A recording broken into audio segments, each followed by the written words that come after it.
Oh, Dachka. Um, I am going to talk today a little bit about the word for the day, which is Chiwere.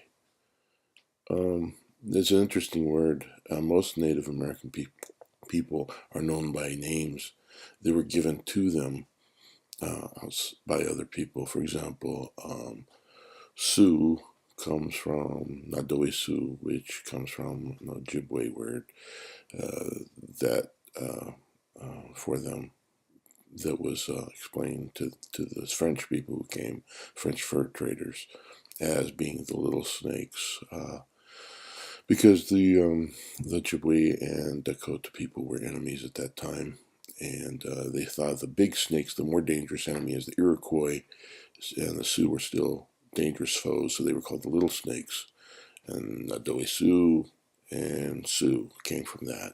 But of course, the people themselves call themselves Dakota or Lakota. The western ones are Lakota, eastern ones are Dakota. Um, so that's kind of the situation with us. You'll see the word Chiwere, and probably some people have wondered what Chiwere means. Well, in particular, in connection to the language, how did that come about? Well, the the word Otoe comes from, again, outside people calling him that. Oto comes from Ototata, which means those who will copulate. And it came from an old tale that there was a love scrape between uh, two different tribes. Some say Ioway and Otoe. So they called them the ones who went to copulate because one of the chief's daughters had an affair, and they caused that. They say that's the cause of why the tribe split. So they kind of making fun of them. It's like, oh, those guys want to do that all the time. No, the Iowa word for themselves. Iowa, of course, again, just like Oto is given by outside people. Some say it's an Algonquian term. Some Dakota, Ayukba, Ioway. There's a lot of varieties on that. A lot of them say it's the sleepy ones. Um, again, story being that at one time tribes used to visit each other all the time, and because of that, they used to stay with each other for a long time, and you know the host would have to feed and shelter the people who were visiting them and eat up all their food a lot of times. So, but that was the traditional way you're supposed to do. So one time, supposedly the Iowas were hosting the I think it's probably the Dakotas is the story I hear the most often. And it's kind of like they were acting sleepy, like they wanted their guests to go home. So that's where the word Iowa, sleepy ones, came from. And of course, none of these are necessarily true, but that's the traditions that are held, kind of passed down as to where the names came from. So remember, Iowa, Oto, those are words given outside the tribe by another tribe to the tribe.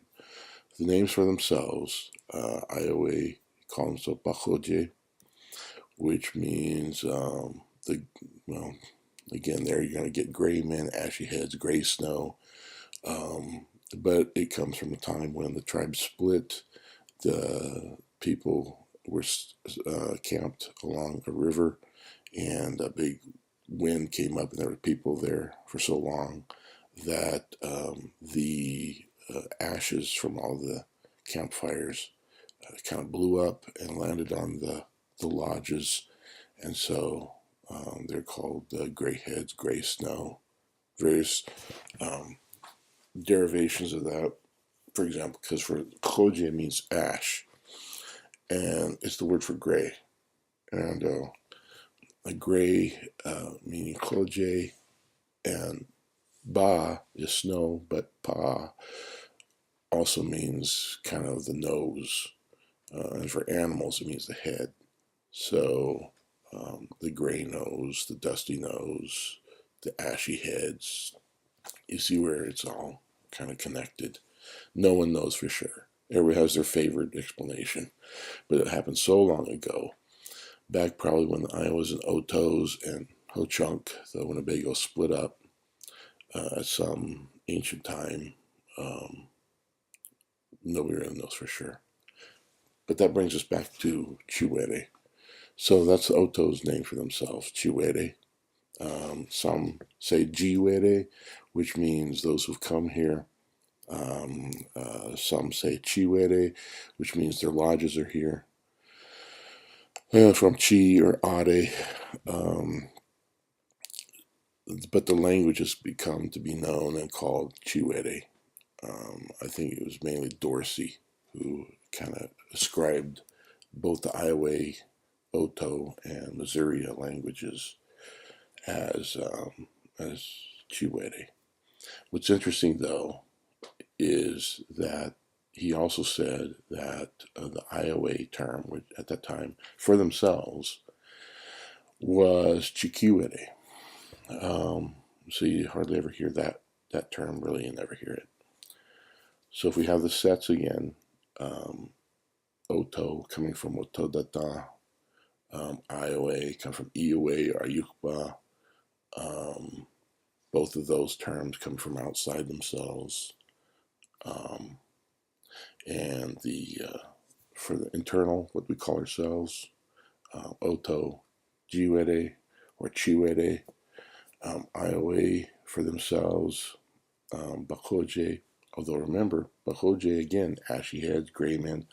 Doesn't mean people who live here either. That comes from outside themselves, is given to them either by the Otoe, Ho-Chunk, Omaha, somebody else. So the old Ioway for themselves that corresponds to the Otoe Chiwere is Chikiwere. We call our group Chiwere because it is the term for the language that's most recognized by linguists in the literature. And if you call it Ioway Otoe-Missouria, it's pretty long, so we wanted something just short. Since the language is known as Chiwere, we're just kind of going with that. I hope you learned something about how this language kind of came to be, the terms for ourselves a little bit. And so the word for today is Chiwere, meaning according to Dorsey, our houses are here, which is kind of how most people call themselves, the human beings or the people or those who live here, is Chiwere, or Ioway form would be Chikiwere, and the outside terms that we kind of use for ourselves now, Otoe, Iowa, and Baxoje, originally were names given to us by other groups of people. So it's interesting how it's kind of become that way. So, Hajk, it's enough for today. If you have any questions, I'll post an answer. And have a good one. Hajk.